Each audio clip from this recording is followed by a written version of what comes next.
La carrera no es cualquier carrera. No estamos hablando de una carrera cualquiera, estamos hablando de una carrera intensa, una carrera de la fe, una carrera motivada por el mismo Dios, una carrera que va a cambiar nuestra vida por completo. Vamos a comenzar leyendo Primera de Corintios capítulo 9 versículos 24 al 27. Y la razón por la que preferí colocarles los versículos en la pantalla es por si acaso alguien no tenía esta versión a la mano, que sé que muchas personas no conocen o desconocen cómo leer esta versión o traducción de la Biblia, pero para quienes necesiten saber cómo hacerlo, acudan a mi esposa. Yo creo que ella les puede orientar bastante bien en dónde pueden conseguir traducciones como esta, la TLA. Y dice así: y ustedes saben que en una carrera no todos ganan el premio, sino uno solo. Pues nuestra vida como seguidores de Cristo es como una carrera. Así que vivamos bien para llevarnos el premio. Los que se preparan para competir en un deporte dejan de hacer todo lo que pueda para perjudicarlos. Detengámonos allí. Si hay algo que debimos haber extraído de una serie que hablaba sobre los hábitos espirituales, es que cada uno de ellos estaba enfocado a algo que yo debo hacer y consecuentemente algo que yo debo dejar de hacer.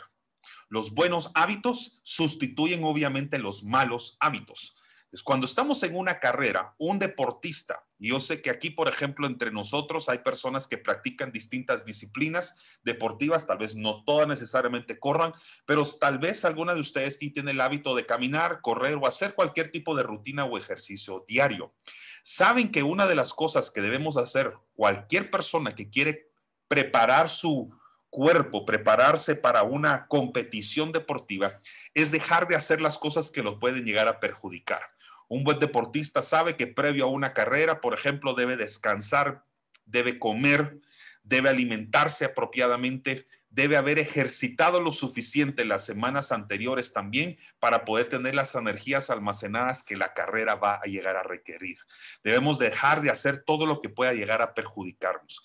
¿Qué cosas en nuestra vida espiritual estamos haciendo nosotros que podrían estar perjudicando el avance de la carrera a la que Cristo nos está llamando a correr? Obviamente, si lo resumiéramos en una palabra, posiblemente es la palabra pecado. Pero así como existen hábitos espirituales que nos hacen mantenernos o guardarnos en santidad, el pecado tiene muchísimas manifestaciones y para ponerlo en un concepto muy sencillo, la Biblia las llama obras de la carne.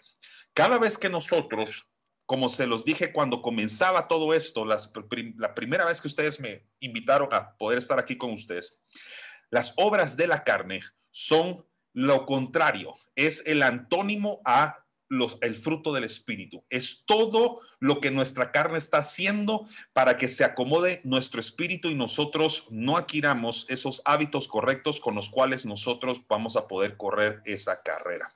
Nos van a detener, nos van a desacelerar, nos van a cansar, nos van a agotar tarde o temprano. Y dice así la palabra. Y lo hacen para ganarse un premio que no dura mucho. Obviamente porque se está refiriendo en este caso a una carrera del mundo, pues una carrera que el mundo pues obviamente nos enseña. Nosotros, en cambio, y aquí es donde entra el plano espiritual, lo hacemos para recibir un premio que dura para siempre. Yo me esfuerzo por recibirlo. No me tienen que responder audiblemente, lo pueden hacer en el chat, lo pueden hacer obviamente en su corazón. Pero si yo les preguntara a ustedes, ¿cuál es ese premio? ¿A cuál se referiría, creen ustedes, la palabra o a cuál se referiría Dios en 1 Corintios 9? ¿Cuál será ese premio que el Señor quiere que nosotros recibamos y que durará para siempre? Les puedo decir lo que no es ese premio. Ese premio o ese galardón no es cosas que se quedan en este mundo. No es relaciones temporales, no son promociones del trabajo, no son aumentos salariales, no son ni siquiera una felicidad momentánea. Si quieren verlo así, ni siquiera son hijos ni familia. ¿Qué creen ustedes que se refiere al Señor cuando dice recibir un premio que dura para siempre? Y aquí donde dice Pablo, pues yo me esfuerzo por recibir ese premio, ¿verdad? Algunas de ustedes las veo escribiendo ahí en el chat, aportando sus ideas. ¿verdad? La vida eterna, la vida eterna, la vida eterna. Muy bien, ya se están copiando. Así ya no vale. Muy bien, el rey, sí, conseguir el reino de los cielos. Son buenas alumnas, me di cuenta. ¿Y saben ustedes qué es la vida eterna? La vida eterna no solamente es la eternidad en función de tiempo, ¿ya? De hecho, si ustedes realmente leen la palabra, en 1 Juan, si no estoy mal, dice, y esta es la vida eterna, que te conozcan a ti. Es decir, la vida eterna no solamente es un espacio de tiempo, no solamente es un lugar como la eternidad o el paraíso. La vida eterna como tal, mis queridas, atraídas por su amor, la vida eterna es conocerlo a Él, es tener realmente a Él para el resto de la vida, y por Él me refiero a Cristo. Entonces, sí está, en efecto, las respuestas son correctas, pero para puntualizar bien, la vida eterna no es únicamente vivir para siempre, que es lo que nosotros obviamente tenemos en nuestra mente concebida como la idea principal. Vida eterna es más allá de solamente vivir eternamente. Vida eterna es vivir con Cristo, es estar con Él. Así que no lucho sin un propósito, dice Pablo. Al contrario, vivo con mucha disciplina, y aquí es donde empieza el tema de los hábitos, y trato de dominarme a mí mismo. Pues si anuncio a otros la buena noticia, no quiero que al final, o sea, al final de la carrera, en la meta, Dios me descalifique a mí. Les dije que este mensaje se titula La carrera no es cualquier carrera. O sea, no estamos refiriéndonos a cualquier carrera, nos estamos refiriendo a una carrera que corremos en Cristo para ganarlo a Él, para ganar a Cristo. Pero Hebreos 12:1 tiene una perspectiva muy interesante de esta carrera. Leámoslo. Dice, todas esas personas están a nuestro alrededor como testigos. Por eso debemos dejar de lado el pecado, que es un estorbo, pues la vida es una carrera que exige resistencia. ¿Qué es lo que estorba mi carrera? ¿Qué es lo que estorba esa carrera en la que yo estoy, donde el premio al final será Cristo mismo? El pecado. El pecado es el estorbo, y obviamente la manifestación del pecado en las obras de la carne, a la cual la Biblia se refiere claramente como todo aquello que que contamina mi espíritu y que me desconecta obviamente de Dios. Los hábitos espirituales que ustedes estuvieron aprendiendo durante las últimas semanas, cada 15 días, son hábitos a los que ustedes deben aprender con H. Deben aprender en su vida de fe, en su caminar con el Señor. Son cosas que deben convertirse en su rutina diaria. Sin embargo, yo sé que a veces puede llegar a ser muy, pero muy agotador el querer mantenerse en esa carrera con firmeza. Hay momentos en los que uno sencillamente dice, ya no puedo, las fuerzas se me están acabando. Y dice también Hebreos, por todo esto, no debemos dejar de confiar totalmente en Cristo, ¿verdad?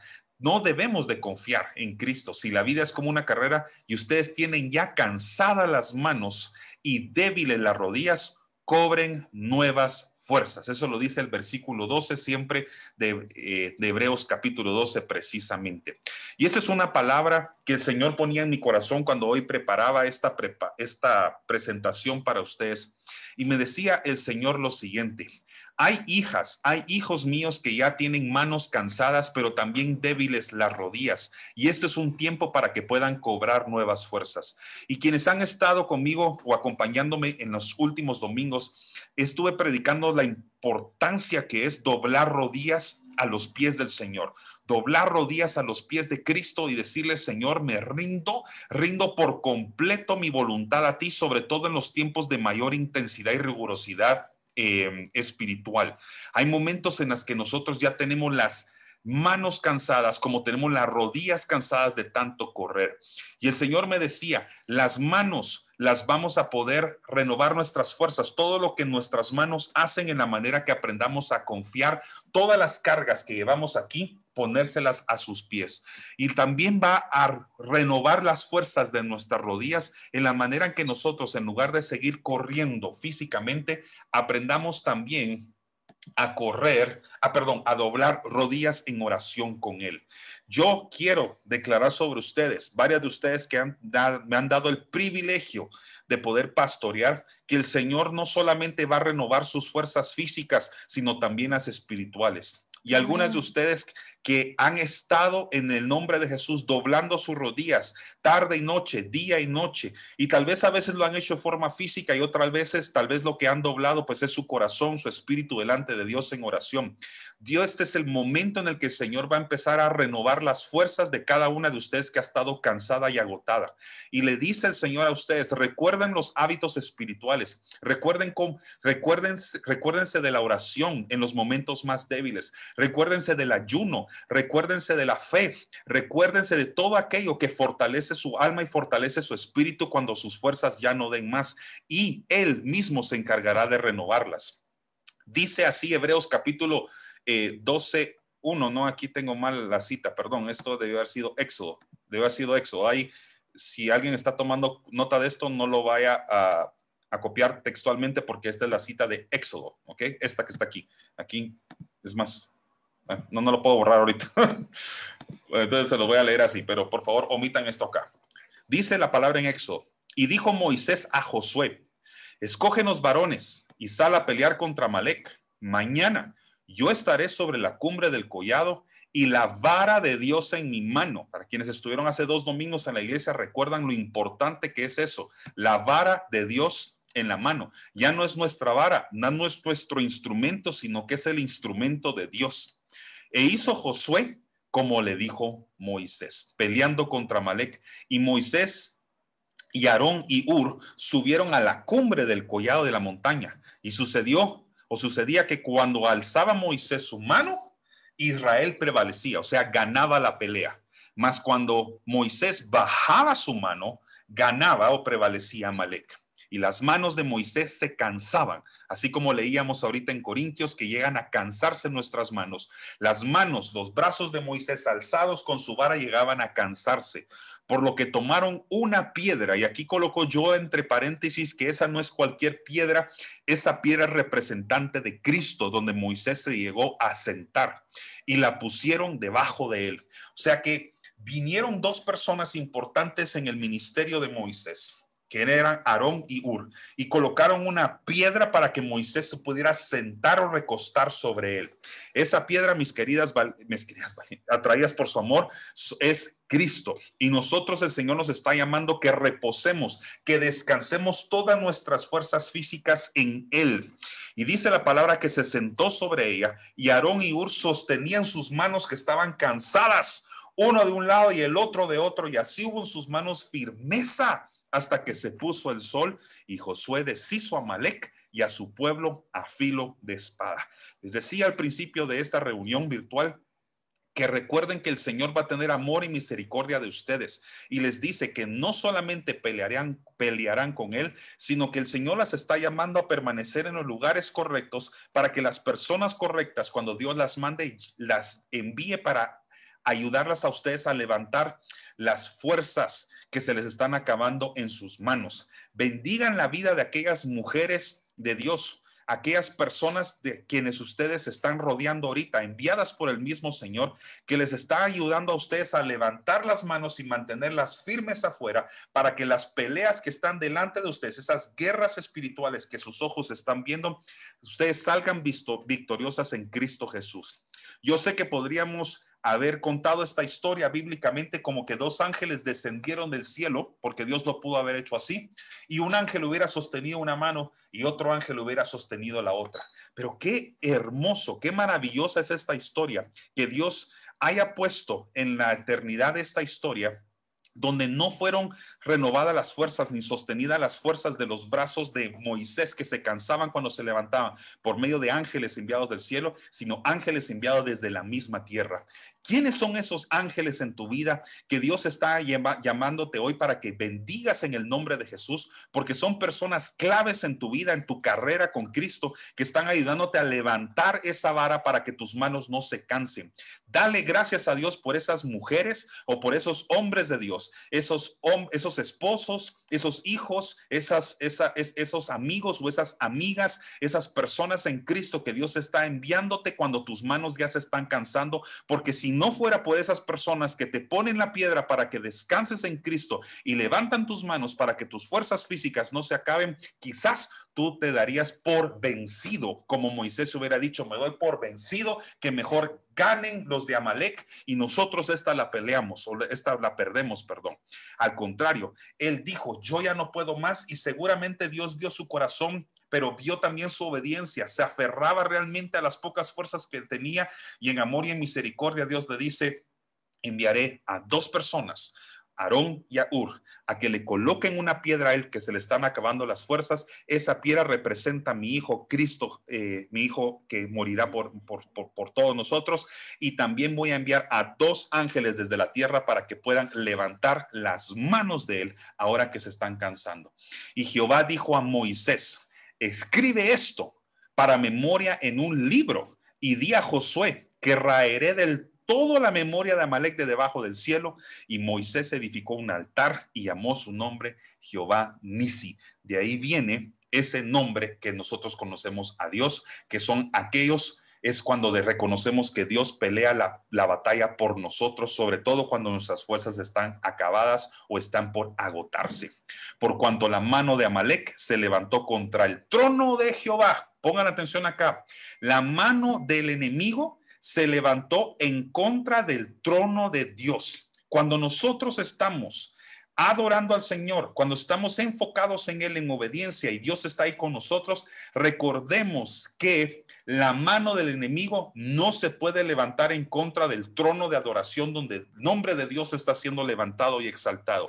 Ese trono de Jehová es cualquier lugar donde el nombre de Dios está siendo invocado. En tu familia, en tu casa, en tu alcoba, al borde de tu cama, en tu carro, en tu vehículo, en tu empresa, donde estamos invocando el nombre de Dios porque estamos enfrentando las luchas y las carreras más difíciles de recorrer.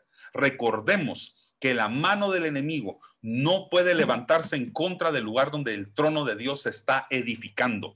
Jehová tendrá guerra con Amalek de generación en generación. En pocas palabras o en palabras más sencillas todavía, quien se mete conmigo se mete con mi Dios, ¿verdad? Y esa es una palabra para ustedes, quien se meta con una hija de Dios que está fielmente creyendo en su palabra, en sus promesas, que está con firmeza levantando la vara, aun cuando las fuerzas ya no se acaban. Recuérdese que quien se mete con una ungida, quien se mete con una hija de Dios, se está metiendo contra Dios mismo porque Él pelea la batalla por nosotros. Él es el Jehová Nisi al que yo hoy, mis queridas atraídas por su amor, les quiero presentar y quiero decirles que estará con ustedes indistintamente lo difícil, lo largo o lo intenso que sea la carrera de vida que ahorita ustedes están recorriendo. Recordando que el supremo premio que ustedes recibirán es a Cristo Jesús al final. Y si lo tenemos a Él,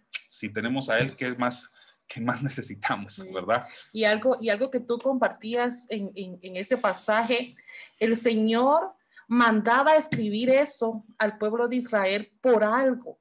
Y es porque el pueblo de Israel, el pueblo de Dios, se olvidaba de todo lo que el Señor había hecho por ellos y regresaban a adorar a otros ídolos, regresaban a lo pasado, a aquello en lo cual el Señor ya los había sacado. Entonces era importante que eso estuviera escrito. Y el pueblo de Israel después llegaba un hombre de Dios y les volvía a leer lo que el Señor quería para su pueblo, ¿verdad?